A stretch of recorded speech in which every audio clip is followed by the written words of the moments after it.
Voilà, quoi qu'il en soit, on a réussi à donner un look différent au premier paragraphe de la série de paragraphes qui suit la numérotation là. Voilà. Ici, je vais me débarrasser rapidement de toutes les palettes qui sont à droite. Donc c'est Shift Tabulation, comme dans tous les logiciels Adobe, majuscule tabulation. Alors voilà, regardons un peu dans la palette des styles paragraphes. Donc menu Type, Paragraph Styles, menu Texte, style de paragraphe. Voyons un peu ce qu'on a ici. Quand on met le curseur, l'outil texte dans un paragraphe normal, on m'indique évidemment que c'est corps du text body. Si je le mets là-dedans au-dessus, c'est corps du text body, mais qui a été modifié. Le petit signe plus est là pour vous indiquer que ça a été modifié.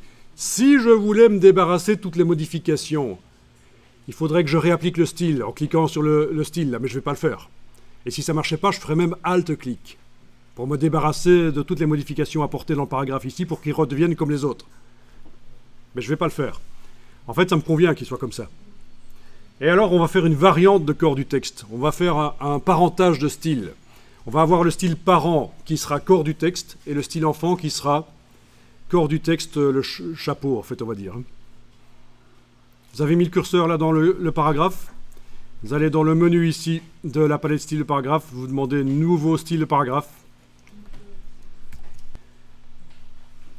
Voilà, on fait un nouveau style de paragraphe. Alors, précédemment, je vous ai peut-être dit, quand vous faites un style, que ce soit un style de paragraphe, de caractère, d'objet, peu importe, il faut toujours vérifier que ici, il est indiqué d'après aucun. Et si ce n'est pas le cas, vous devez mettre aucun. Sauf que, ici, ça m'intéresse que le style qu'on va créer ici soit l'enfant de ce style-là. Donc je laisse corps du texte. On a démarré d'un paragraphe qui avait corps du texte, on l'a modifié. Quand on le crée, le style, InDesign considère que le parent, c'est celui-là. Ok, donc je vais l'appeler chapeau corps du texte. Voilà.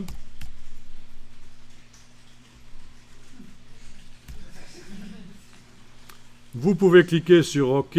Ah oui, vous pouvez même cocher ceci, si, Apply Style to Selection, si vous voulez que le style s'applique au paragraphe qui est actuellement, dans lequel se trouve actuellement le curseur. Voilà, mais sinon, si vous n'avez pas coché ça, c'est pas grave. Il suffit, après avoir cliqué sur OK, d'aller manuellement, en ayant le curseur n'importe où dans ce paragraphe, l'appliquer ici.